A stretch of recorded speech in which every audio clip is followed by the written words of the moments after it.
Et quand la tristesse arrive, je sais tu es là, toujours près de moi.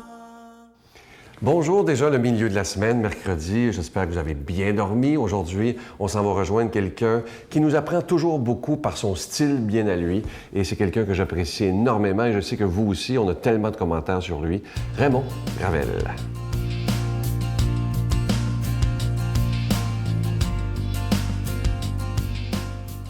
Bonjour. Aujourd'hui, c'est une fable que vous connaissez sans doute. C'est la fable de l'âne au fond du puits.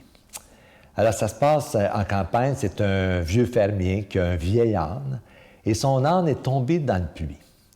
L'animal gémissait pitoyablement pendant des heures et le fermier se demandait quoi faire. Finalement, il a décidé que l'animal était vieux et que le puits devait disparaître de toute façon. Ce n'était pas rentable pour lui de récupérer son âne. Donc, il a invité tous ses voisins à venir l'aider. Ils ont tous saisi une pelle et ont commencé à enterrer l'âne dans le puits. C'est cruel, mais c'est ce qu'ils ont fait. Au début, l'âne a réalisé ce qui se produisait et se mit à crier terriblement. Puis, à la stupéfaction de chacun, il s'est tu. Quelques pelletées plus tard, le fermier a finalement regardé dans le fond du puits et a été étonné de ce qu'il a vu. Après chaque pelletée de terre qui tombait sur lui, l'âne faisait quelque chose de stupéfiant. Il se secouait pour enlever la terre sur son dos et montait dessus. Pendant que les voisins du fermier continuaient à pelleter sur l'animal, il se secouait et montait dessus. Bientôt, chacun était stupéfié que l'âne soit hors du puits et se mit à trotter. Conclusion de cette fable.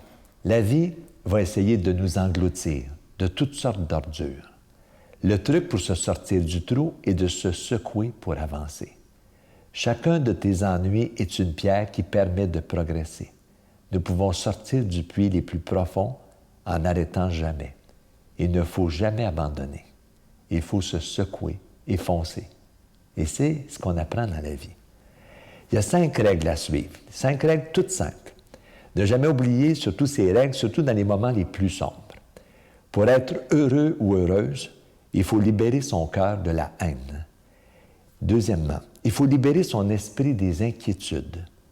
Il faut vivre simplement, troisièmement. Il faut donner plus, partager plus, quatrièmement. Cinquièmement, il faut attendre moins des autres, comme ça on est moins déçus. Alors je pense que ce texte peut nous aider à voir les beautés de la vie dans la simplicité et en même temps à prendre conscience que dans la vie, si on ne se secoue pas, si on ne se brasse pas, si on ne se fait pas brasser par les autres, il se peut qu'on reste au fond du puits. Mais en acceptant de nous secouer, de nous brasser et d'accepter que des pierres nous tombent dessus, il s'agit simplement de monter sur ces pierres pour finalement sortir du puits. Alors je trouve qu'il y a de l'espérance là-dedans. Il s'agit simplement de ne pas rester passif dans la vie, mais de s'engager toujours pour se sortir des pires situations de notre existence. Bonne journée tout le monde. Notre Père qui es aux cieux, que ton nom soit sanctifié, que ton règne vienne, que ta volonté soit faite sur la terre comme au ciel. Donne-nous aujourd'hui notre pain de ce jour. Pardonne-nous nos offenses, comme nous pardonnons aussi à ceux qui nous ont offensés. Et ne nous soumets pas à la tentation, mais délivre-nous du mal, car c'est à toi qu'appartiennent le règne, la puissance et la gloire, pour les siècles des siècles. Amen. Je suis heureux de vous parler de ce beau cadeau du mois. On l'a fait faire exprès pour les gens de la Victoire d'amour. Il s'agit du crucifix de la Trinité. Alors, vous le voyez à l'écran présentement, il est plaqué or et argent. Ça s'installe un peu partout dans la maison. Et je vous rappelle qu'il est déjà béni.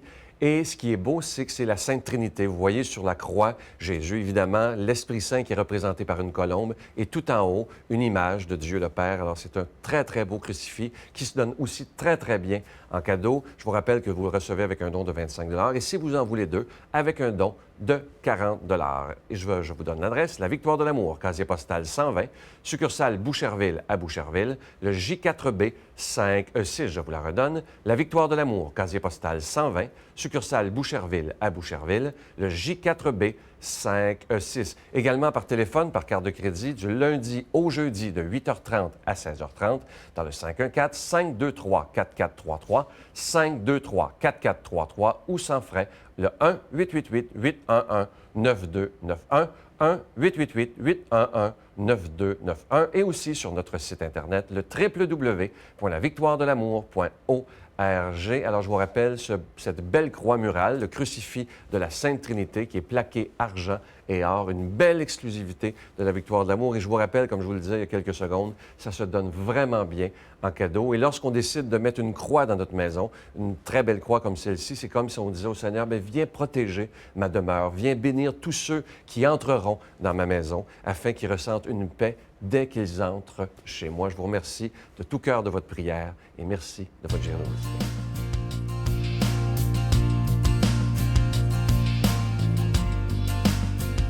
Mon Dieu, donnez-moi la sérénité d'accepter les choses que je ne peux changer, le courage de changer les choses que je peux et la sagesse d'en connaître la différence. Amen. La parole de Dieu peut tellement changer nos vies si on décide d'y croire et de mordre dedans pour de vrai. On s'en va rejoindre le Père Yvon Sanson.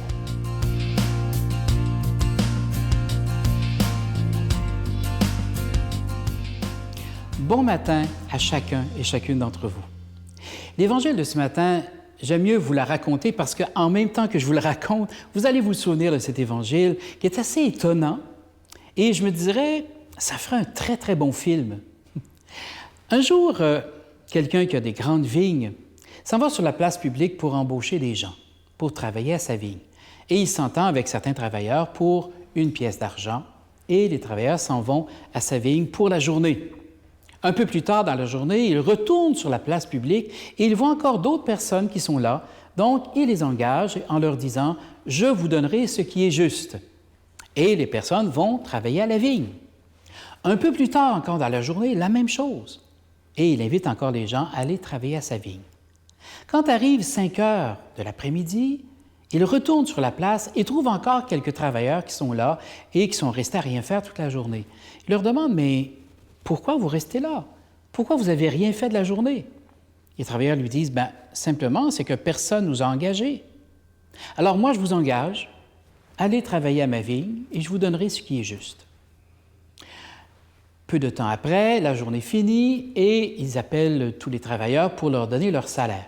Donc, ils demandent aux serviteurs, appelez les travailleurs en commençant par les derniers arrivés pour finir par ceux qui ont été toute la journée.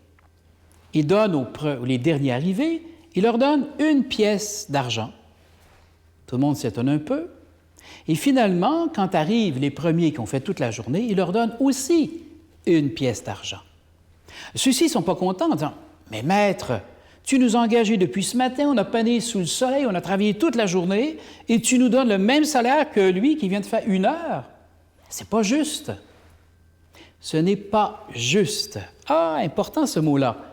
Et le maître de la vigne va dire « Est-ce que je t'ai lésé? Est-ce que j'ai brisé le contrat avec toi? Je t'avais promis une pièce d'argent. Je te la donne. Si moi, je veux donner autant à celui qui a travaillé qu'une seule heure, pourquoi je ne lui donnerais pas autant? Pourquoi tu viens juger la bonté que j'ai? Parce que je veux donner à chacun ce que moi, je trouve juste. » Bien sûr que si on présentait ce cas au syndicat, je ne sais pas, d'un hôpital ou quoi que ce soit, probablement qu'il y aurait beaucoup de griefs de poser contre ce maître qui donne le même salaire à tout le monde. C'est comme incompréhensible. Aujourd'hui, on a des cartes, hein? On va dire, on va aller puncher notre carte et on dit, j'ai travaillé 3 heures, donc je suis payé pour 3 heures. J'ai travaillé toute la journée, je suis payé pour la journée. Et le maître, qu'est-ce qu'il a fait? Il a vu des gens le matin qui étaient prêts à travailler. Il les engage. Et il leur donne quoi? Il leur donne une pièce d'argent, ce qui veut dire qu'il leur donne ce qu'il faut pour faire vivre leur famille cette journée-là. Un peu plus tard, il y a d'autres personnes qui rencontrent, et un peu plus tard, et celui qui s'engage à 5 heures et que personne ne l'a engagé de la journée, n'a-t-il pas la même famille à faire vivre? On ne parle pas ici des gens qui sont fainéants, des gens qui font rien, des gens qui se laissent vivre par le système. Pas du tout. Les gens ont dit, personne ne nous a engagés. Donc, le maître va leur donner le salaire qu'ils ont besoin pour faire vivre leur famille. C'est un peu le sens de cette parabole. On peut voir un sens aussi très, très différent si on parle du royaume, le salaire n'étant pas de l'argent, mais bel et bien le royaume des cieux. On a un exemple assez concret dans le bon larron.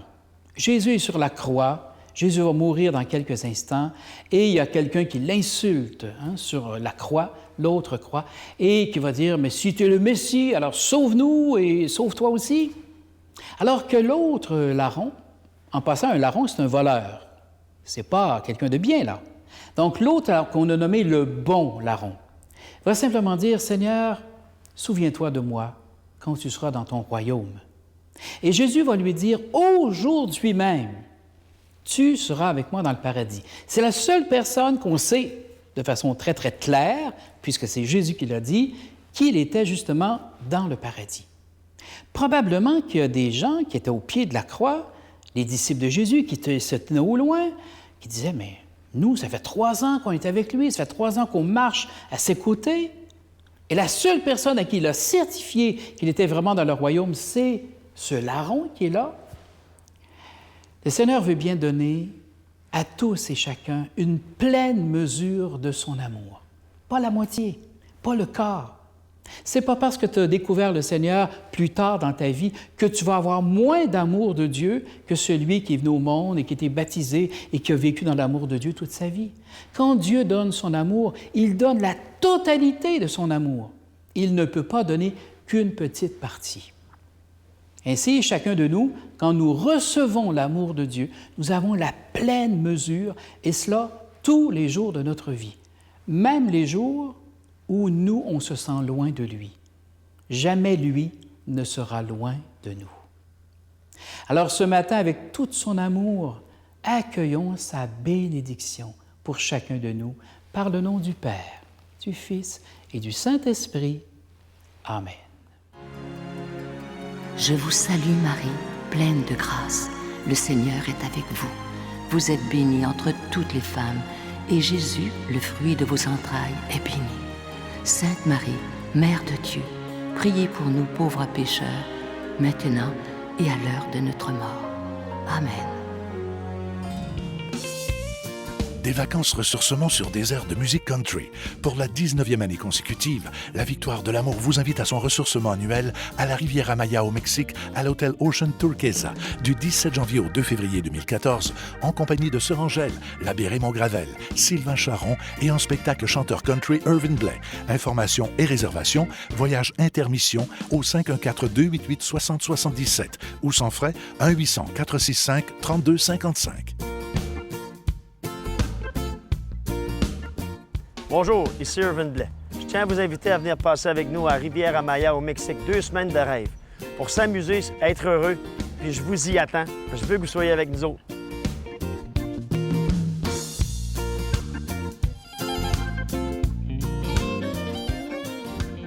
Je vous rappelle, vous voyez la publicité depuis quelques semaines, que c'est maintenant le temps pour ceux qui voudraient venir avec nous au Mexique cette année à Riviera Maya. C'est le temps de réserver. Celui qui vient avec nous cette année, l'abbé Raymond Gravel, Sœur Angèle et en chanson. Je sais qu'il y aura beaucoup de monde. C'est sous des airs country avec Irvin Blais. Je sais qu'on passera de très, très beaux moments comme on le fait. Ça va être la 19e année consécutive. Imaginez qu'on prend un temps d'arrêt pour aller se ressourcer tous ensemble. Et je vous rappelle qu'il est important de réserver avec un voyage intermission. Vous voyez les publicités et les profits de ce ressourcement sont remis à la Victoire de l'Amour. Je vous souhaite une belle journée et moi, je vous attends demain matin. Bye! Puis quand quelqu'un me disait « Ah, ta femme est morte à 56 ans, c'est pas chanceux, Richard, c'est un malheur. » J'ai jamais vu ça comme un malheur. Il n'y a rien de plus beau que j'ai vécu que ces instants-là, les derniers 6 mois avec ma femme. Puis, c'était une bénédiction. La Victoire de l'Amour remercie de tout cœur les Résidences Soleil de leur accueil si chaleureux.